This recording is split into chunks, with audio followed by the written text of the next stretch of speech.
When I was a young man, I enjoyed going for walks through my small town. Though I lived in Red Elm all my life, I never grew bored of its landscape. I loved to bask in the fresh air as I walked, the sun warming my skin and a gentle breeze rifling through my hair. I waved at every person that crossed my path and had a smile on my face more often than not. Life wasn't perfect, of course, and my journeys on foot weren't entirely by choice. I had little money and didn't own a vehicle, but the future looked bright. I'd recently completed high school and started working at the town's only grocery store, and I knew in time I'd be able to save up enough to afford a down payment on a modest car. Unlike my classmates who left small town life behind in the days following our graduation ceremony, I had no desire to ever leave Red Elm. I didn't lack ambition, I was simply happy. To me, the thought of spending the rest of my days in the town I called home sounded like tranquil, uncomplicated bliss. Later, I would reflect on this optimism and feel stupid. Sunlight had yet to peer through my window when a frazzled coworker called to ask if I could cover her shift. Her son had become ill during the night and she had rushed him to the hospital, leaving her unable to come into work and our store short-staffed. Eager to make some extra money, I told her I'd be there and speedily dressed. Hunger gnawed at me as I walked to work. I'd been in such a rush that I didn't have time to eat. I thought of the egg and sausage sandwiches the store's deli served for breakfast, and my stomach growled audibly. If I got there early enough, I'd have time to quickly devour one before my shift began. There was a shortcut through a nearby pasture that I usually avoided, but would get me to the store with minutes to spare. It was untended and overgrown, likely teeming with rodents and serpents and other small creatures an unassuming foot would loathe to step on. Though the idea of such an encounter was enough to make me shudder, I didn't want to spend a lengthy shift combating an appetite that roared louder with every passing hour. I decided to cut through the pasture, a choice that would have a staggering, irreversible effect on my life. I could practically taste the coffee I was planning to drink when I tripped over something unseen. I let out a yelp of surprise before regaining my balance. Praying that I hadn't incurred the wrath of anything fanged or venomous, I looked down and saw a human hand. Its rigid, pale fingers adorned with painted nails like slender pink ovals. Shock seized me. I grasped and stumbled backwards, my heart racing as I stared in disbelief at the horrifying discovery my clumsy foot had uncovered. With shaking hands, I parted the waist-high grass to find a woman lying there, the rising sun reflecting glassily in her lifeless eyes. Crushed blades of grass rested beneath her body and clung to her long blonde hair. Her waxen lips were slightly parted, as if she'd been in the middle of a final sigh when she died. The woman's askew legs were bruised and she was barefoot, her toes polished with the same delicate shade as her fingernails. A bloom of blood had blossomed above her heart, staining the fabric of her pearl-covered dress with crimson. I remember running home and babbling my panic into a phone. Officers arrived shortly afterwards, bringing with them yellow crime scene tape and questions. I answered them all as best as I could in my rattled state. I explained that happening upon a body was the result of taking a shortcut on my way to work, but they insisted I accompany them to the police station anyway. I was in no position to decline. The interrogation lasted for hours. I never stopped professing my innocence.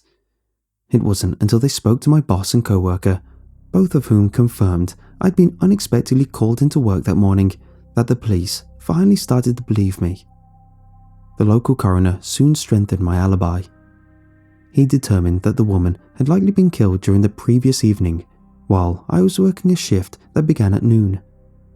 The store security cameras confirmed that I never left the premises until I headed home at around 11 o'clock, making it impossible for me to have committed the murder. Back then, DNA technology was still in its rudimentary stages, but I provided them with both a sample and my fingertips, neither of which appeared on the woman's body. To my great relief, I was no longer considered a suspect. but my troubles had only just begun. Though I was innocent in the eyes of the law, the rest of Red Elm was far less charitable. Rumours spread throughout the town like pestilence. Accusations were whispered into the ears of anyone who would listen. At work, the customers, who I'd so often greeted with a smile, now averted their eyes or fixed me with an acidic, distrusting glare. Many of my co-workers avoided being in my presence, while others politely tolerated me with apparent wariness, fidgeting and uncertain of what to say. Even my boss, a man I was proud to work for and considered to be a father figure, seemed visibly uncomfortable around me. People I thought were my friends turned their backs on me, afraid of being tarnished by my undeserved reputation. I felt unwelcome everywhere I went. One day, I came home to discover that my front door had been vandalized. Killer. Streaks of red paint spelled out furiously, "Get out." My landlord charged me for the damage. I didn't protest, afraid of severing my already tenuous grasp on my lease. The stigma of renting to a purported murderer had him itching for a reason to be rid of me. I felt like I was wasting away with every passing day. The walks I had once looked forward to now felt arduous. Every step that brought me near the pasture was a reminder of the tragedy I'd unearthed and how it had so drastically altered the course of my life. I thought of the woman constantly. What was her name? Where was she from? Did she have hopes and dreams and people who loved her before someone took her life and left her out to rot in unkempt grass? Were it not for my co-worker's fevered child and my empty stomach, she might have lied there undetected for years. I followed the meagre coverage of the case in Red Elm's small local paper and learned that a stalled investigation had so far failed to uncover her name, much less the identity of her killer. She was buried in an unmarked grave. Many times I considered placing flowers on it, but feared the act would be interpreted as an admission of guilt and create a spectacle. Eventually, not even my nights were spared from the misery that had consumed every other facet of my existence. I began to dread closing my eyes, afraid that I would be assailed by yet another vivid, unrelenting nightmare the instant I drifted off to sleep. Each terrible dream consisted of me lying helplessly frozen in bed as the scent of grass and soil permeated the air. The woman would hover over me, so close that a dangling hair brushed against my terrified face. Her forlornity was palpable. She wept sobs of grief, racking through her pale body as tears rained down sharply on my skin like shards of ice. I would grip my sheets in fright and would feel only clods of pastured dirt between my fingers instead. "Please," I begged night after night, "tell me what I can do to stop this." But she never said a word. The years dragged on, each of them lonely. As the internet's landscape grew, so did my desire for answers. One particularly melancholic afternoon, I worked up the courage to head to the library and use their computer. I glanced cautiously over my shoulder and held my breath as I typed the case information into a search engine, hoping to discover new developments. It was then that I learned the hideous rumours I'd been unable to shrug off for so very long had made their way onto local message boards, where they were pored over by prying eyes and subjugated to speculation. Nearly every post was filled with fantastical, outright lies. I saw him at the post office the other day. He gave me such an evil look. You think that's bad? A friend said she overheard him gloating about getting away with it when she was doing her grocery shopping. And to think they still let him work in that store. We can only hope that something strikes him down before he hurts someone else, if he hasn't already. I feel so terrible for that poor girl. Refresh my memory. What was her name again? I walked out of the library, went home, and packed my bags. Though I was sickened by the gossipers who had congregated to spread fabrications and stoke the salacious flames of outrage, the person I was most angry with was myself. I was a fool to have ever believed that I could have a second chance at life in Red Elm. My idolized view of my hometown had tainted my perspective. I saw now that the people of Red Elm would never forgive me for the crime I hadn't committed, and no amount of patience would ever bring the finger pointing to an end. The revelation was crushing, but freeing, for it allowed me to see that my only real option was to start over somewhere new. I drained my savings account and left town in the middle of the night, telling no one of my plans. I acquired a new name, using a method that wouldn't leave behind a trail for vultures to follow. Hair dye, glasses, and a scruffy beard disguised my features enough to render me unrecognizable. With my departure came a promise I made to myself, that I must never again look up the case online. I would never be able to move forward with my life so long as I continued to glance back at the ruins of my past smouldering behind me. When I laid my head onto the motel room pillow and closed my eyes, I expected to resume the familiar nightmares. To my great surprise, I slept peacefully for the first time in years. At the time, social media was limited to internet bulletin boards and blogs considered archaic by today's standards, making it easier to hide my former identity and harder for others to find me. I settled a few towns over and into another small community. I worked a series of odd jobs before discovering my hidden talent at carpentry. An apprenticeship granted me the opportunity to forge a new career with my own hands. Soon, I'd earned my first contract and began to make more money than I'd ever made before. By then, the bad dreams had ceased entirely. Eventually, I met a woman named Claire when her family hired me to do some woodwork on their home. She was wealthy, educated, and well-traveled.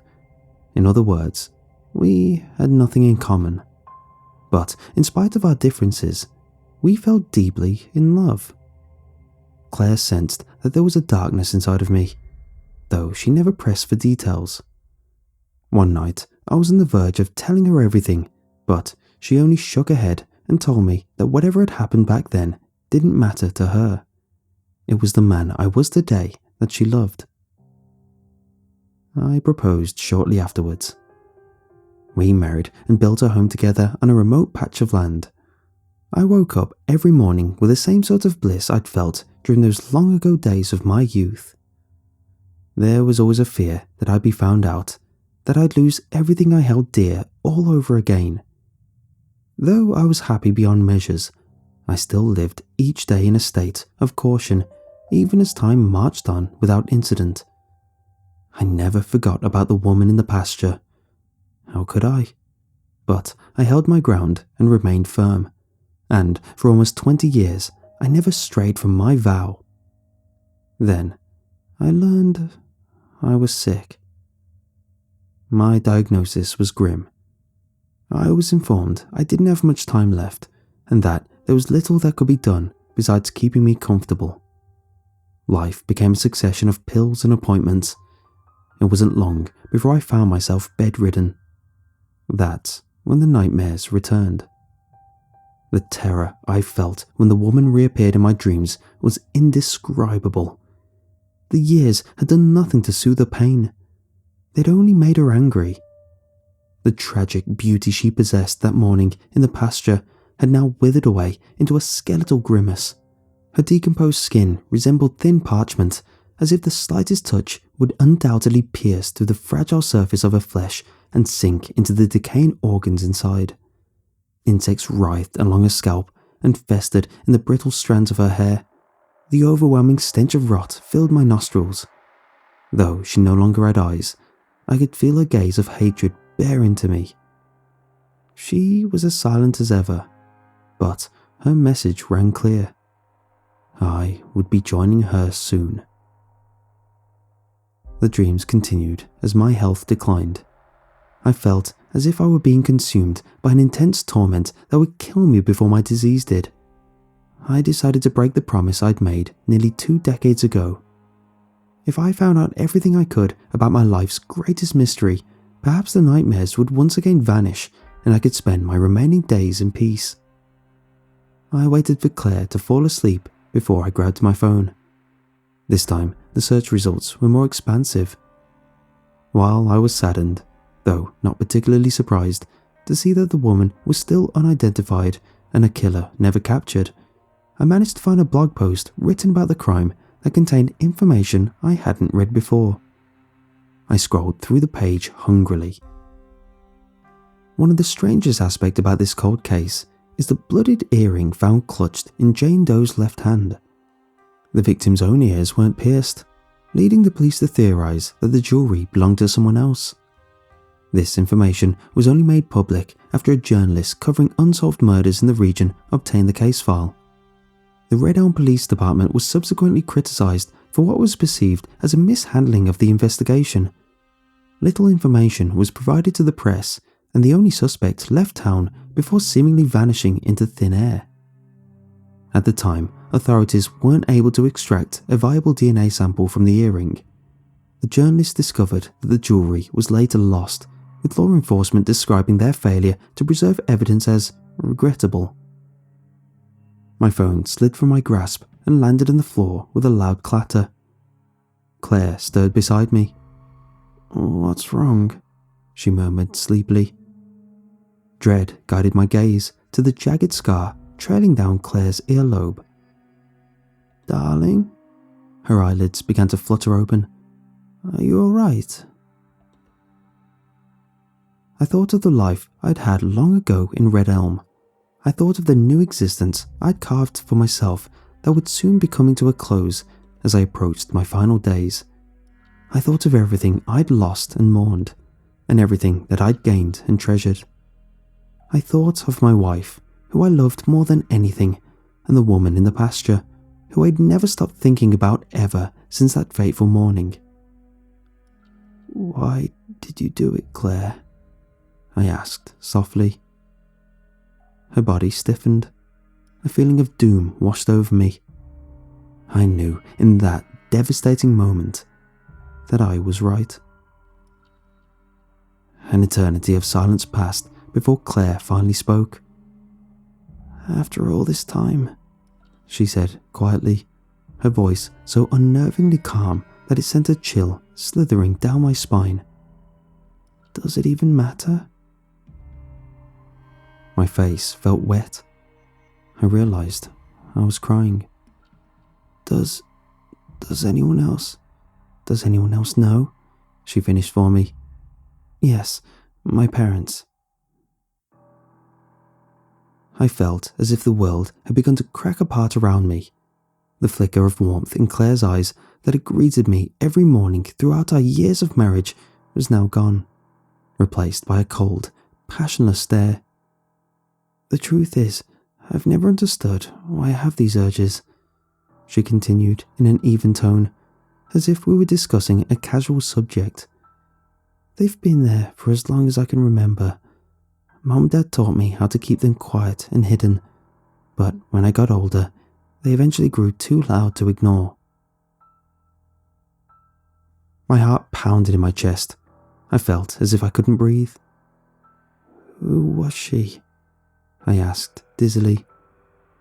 "A drifter passing through town," Claire answered with a shrug.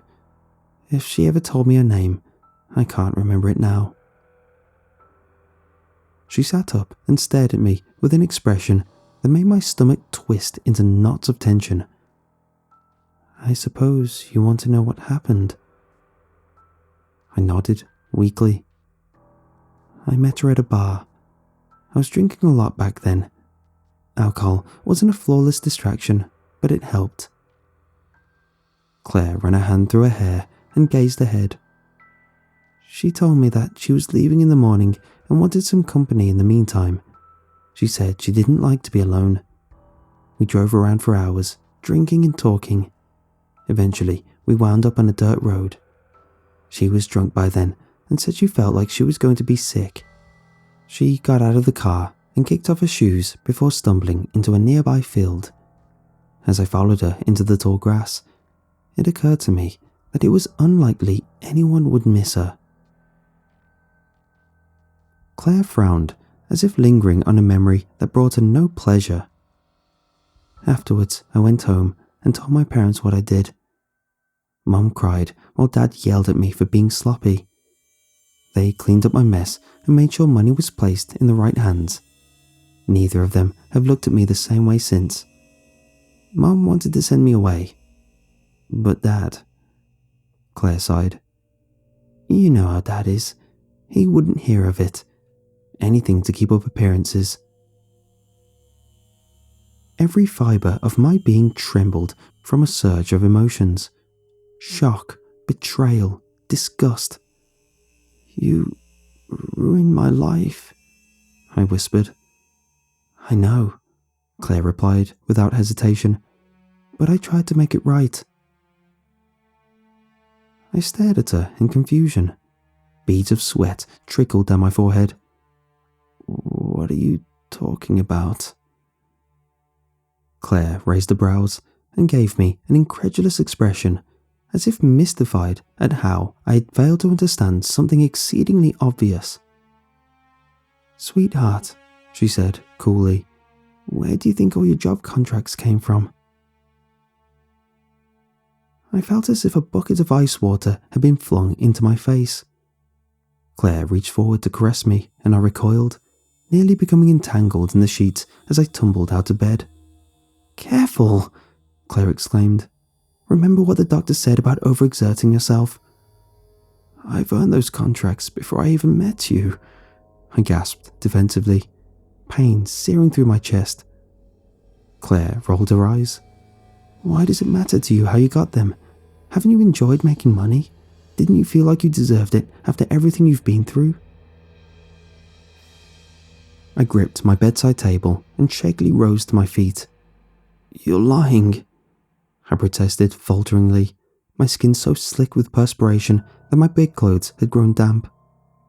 She shook her head. No, I'm not. We've been watching you ever since Dad's contact at the Red Elm police station called to tell him that you were brought in for questioning. When you came here, it was the perfect opportunity to make life easier for you. Dad made certain you were given everything you needed for your career to advance. Why? Why would you do that? Because you staying content and busy meant you were less likely to think about questions that we didn't want to have answered. It worked, didn't it? My knees buckled. I braced against the wall to keep myself from falling. Is that why you married me? I asked faintly. So I'd always be within reach to manipulate like a puppet? Yes, Claire answered unflinchingly. But you don't have to look at it so cynically. In a way, you and I became linked the moment you decided to walk through that pasture. I stumbled towards the doorway, but in my weakened state, Claire was much faster. In the blink of an eye, she'd thrown me onto the floor. I gasped as a fresh burst of pain shot through my chest. Stop it, Claire demanded. I don't want this to be any more unpleasant than it has to be. She began to rummage through the bedside drawer filled with my prescriptions.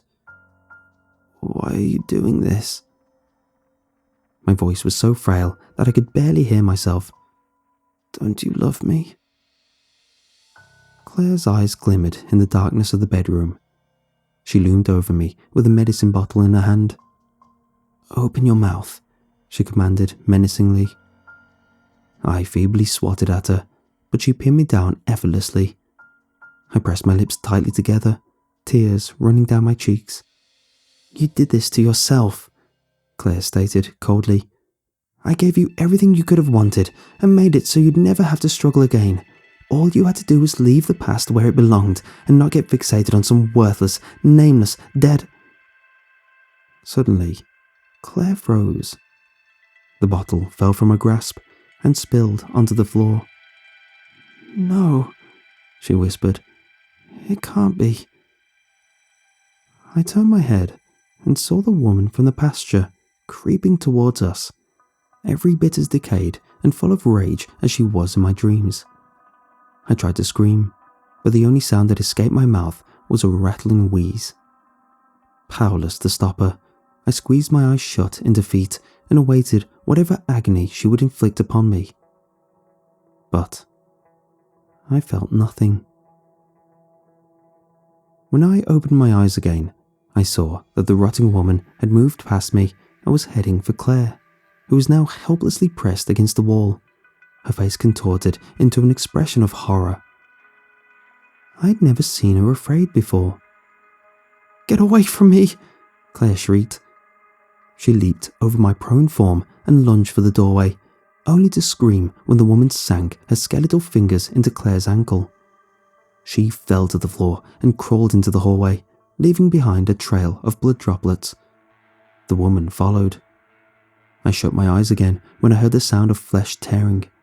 Something wet dripped onto the floorboards. Claire's tortured screams rang throughout the house before she mercifully fell silent. I summoned what remained of my strength to slowly drag myself along the floor towards my phone. I was reaching for it when a gentle hand touched my shoulder. I looked up and saw the woman leaning over me. This time, she was spectrally beautiful.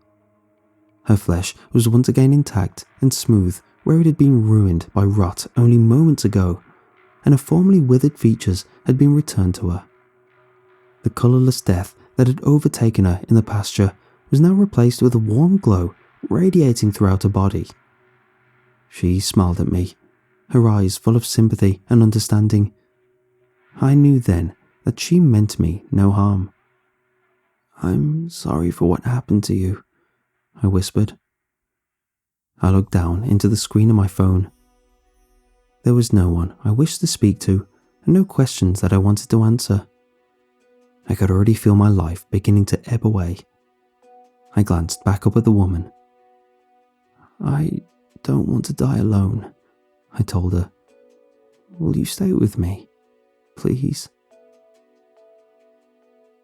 She nodded. By the time you read this, I'll be dead. After spending most of my existence either being disbelieved or having to hide, I've decided to dedicate my final hours to writing down my story. I want others to know the truth about what happened, not for my own sake, but because in an unmarked grave in a small, quiet little town, there lies the body of a woman who deserves justice. I implore you to never forget her. I am no longer scared to die, for I know that when I close my eyes for the last time, I'll find myself in Red Elm. It'll be just like it was when I was young. A peaceful smile will spread across my lips. I won't feel any pain, and the sun will shine on me once more. I'm coming home.